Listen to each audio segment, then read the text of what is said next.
Hi everyone, welcome back. And to those who are new to my channel, I'm Anna and this is Girl and Quill, and I talk a lot about stationery minimalism. And I wanted to pop on here to give you more or less a little pep talk. And normally what I do on my channel is I have you kind of facing down and you're looking at stationery, but I thought it'd be kind of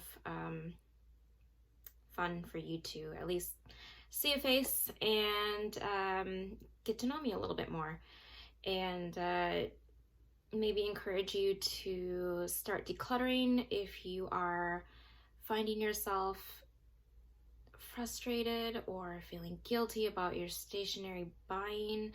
If you found my channel and you have subscribed, I think maybe some of that kind of resonates with you already, and kind of wanted to be face to face with you and give you some encouragement. To give you a brief history of stationery minimalism, I did not intend for this to be a thing. It kind of just grew.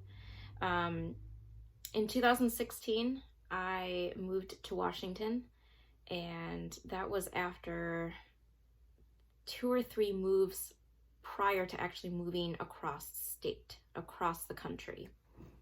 And I had already packed up my things and moved several times, and it was getting to a point where I could not begin to keep moving all the things that I was packing up with me. And I had already downsized significantly before the big move to Washington. And having such limited space, we had a big pod full of our stuff. I needed to downsize. And by the time we got to Washington, I unpacked my things, I unpacked my room, and I discovered that I had still held on to so much paper. I'm a paper hoarder. That's just kind of my thing. I'm a sentimental creature to begin with. And so I hold a lot of significance with things, and I'm still working on that.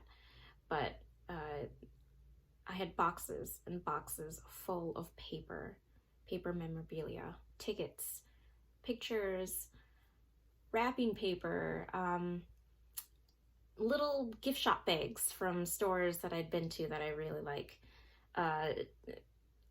some, invitations to things and cards from people. I was holding on to so much boxes of it. And if you go back into those videos from 2016 where I start talking about all the things that I got to use up, that included notebooks, washi tape.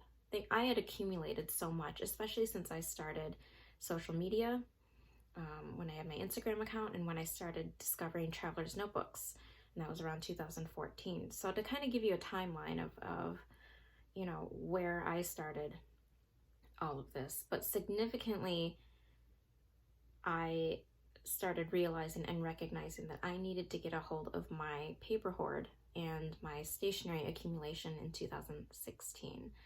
And it wasn't an immediate, overnight, I gotta stop buying, because I was meeting stationery friends in Washington, and of course that kind of, encourages you to buy because you've got people who have now, shown you different kinds of resources for shopping. And I was still learning and discovering. There were lots of different things that I wanted to try out still, because with online shopping, 2016, that was kind of like my time of like, discovering online shopping as like a real place to, go and buy things. And discovering more and more like Japanese stationery availability and all of that. So it's now 2021, and it's taken me 5 years to get to where I am now, where I've decluttered so much. I am still downsizing. It's a process. I'm, 5 years in, and I'm still looking to get rid of new things and declutter and downsize and understand my buying habits. I'm a stress shopper, and I've heard that as feedback from a lot of you as a way to cope with being at home so much in 2020. I get that. I did that myself too. And I'm not proud of it, but I'm not going to dwell on those purchases, and I'm not going to dwell on the guilt. And I want you to know that if you buy something, that's okay. You can buy in stationery minimalism if you want to practice that. It's the constant excess of buying. Why are you buying it?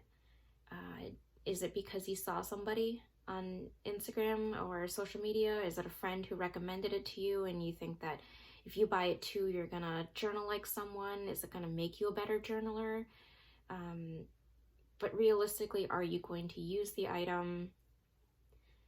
Are you going to really enjoy using the item? Is it going to bring any value to your hobby? These are kinds of questions that I've had to ask myself throughout the years, and maybe these are questions that you might want to address when you are buying and when you decide to buy.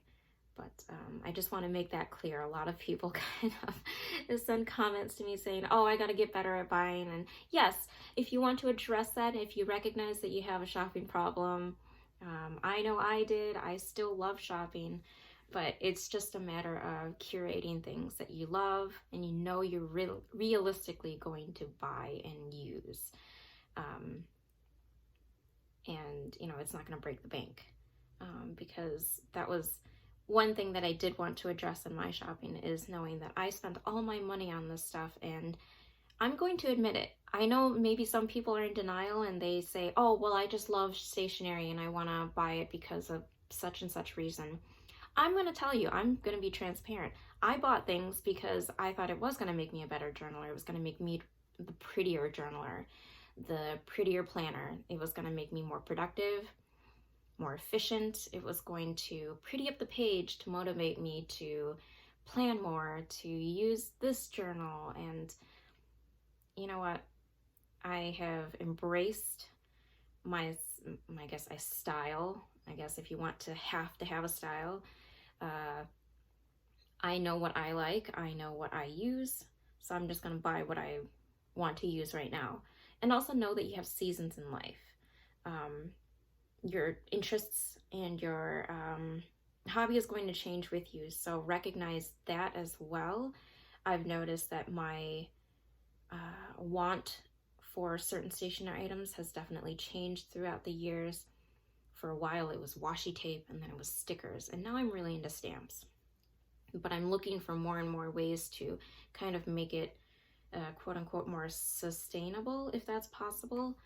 Hence the reason why I've really gotten into more stamps, because I can use that in so many different ways, and rather than it just be like a sheet of stickers. So I hope all of this is making sense. I didn't really plan on kind of having a structured, chit chat with you in this little pep talk, but I want you to know that there are going to be changes. You have to be flexible with yourself, and just, I guess, be in tune with how you feel and what you're thinking when you get the urge to buy. I think that's really important. And I also think it's really important to utilize wish lists. Every year, I make a wish list in my planner. I always add to it, and I always cross things off throughout the year. And some things get transferred from the previous year's wish list to the latest year, and then some things don't. And I use that as a guideline for shopping. So when I do get the urge to buy, I will glance at that wish list and I'll look at what I really want. And I kind of prioritize the items on that wish list. So what is on there that I want the most? What is on there that I want to maybe acquire this year or make it a focus to save my money for? And like I said, I add to it. Some things pop up and I realize I do need it. I do want it. And then by the end of the year, there's definitely many things that I don't get to.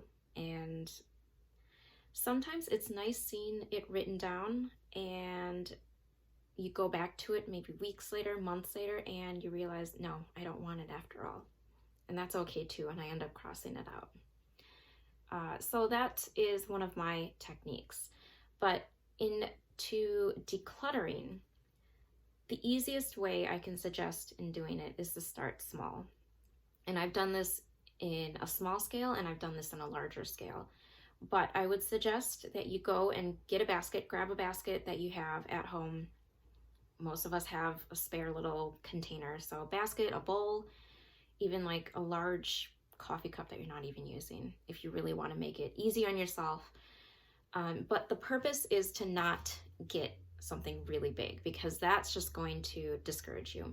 Get something small to begin with. Get the smallest little container that you can find and grab 5 items from your desk, from your stash that you have not touched in the last 6 months to a year. 5 items that you don't find yourself reaching for. 5 items that you don't like, but you keep for whatever weird reason. And just put it in the basket. Put it in that bowl. Just 5 items. Start small. Whether it's a pen, a washi roll, washi sample, anything. It can be anything stationery related. And put it in that basket and put it away. Put it into a closet and set yourself a deadline for when you want to check back on it. You can give yourself 30 days. You can give yourself 6 months. Whatever you want. And in that time frame of waiting, you're gonna probably forget about it. For the most part, everything that I have donated or put away, if it's kind of like out of sight, out of mind, I tend to forget about it. And it's only when I go back to it, I think, oh, I might want to use it. But I understand that for me, because I'm attached to items, it's just that kind of momentary, oh, I see it again. I kind of want it. But I know that in the time that it had been sitting in the basement or the closet for 6 months, 3 months, whatever the time is, I forgot that I even had it. So that's probably the biggest technique that I use for decluttering my stash is to just grab items that I haven't touched in a long time and I put it away. Because 9 times out of 10, I end up donating it. I end up giving it away to friends or trashing it if it's just something that can't be salvaged. And I think that's a great way to kind of start if you want to go that route. And just know that this is a process. This is going to take time and it's going to take you wanting to do it. I think maybe the failure rate is more or less like you not wanting to do that. And that's okay too. Sometimes there's just going to be things that you're not ready to let go. And if you're unsure, just keep it in the basket and just keep it for longer. Or take it out and put it on the side of your desk and kind of make an effort to use it. And if you find yourself still reluctant to use it, then you kind of have to address why you're reluctant to use it. Are you saving it for some reason? Is it too pretty, too cute, and you want to preserve it? For me, it's recognizing that things, beautiful things, should be used. We should appreciate and use the things around us. And it took moving 6 or 7 times to, realize that. So I'm not saying that you need to physically pack up your things and move across country for you to realize that. I've already done that. I'm going to tell you from experience, it's no fun to carry around things that you never use but you want to hang on to. It's just not practical and it's not functional.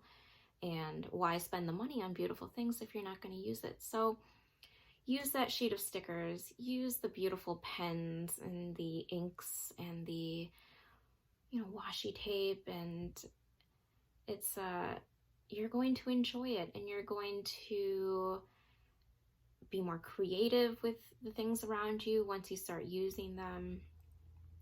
But I wanted to come on here and introduce myself and kind of give you an overall of the history of how stationery minimalism started.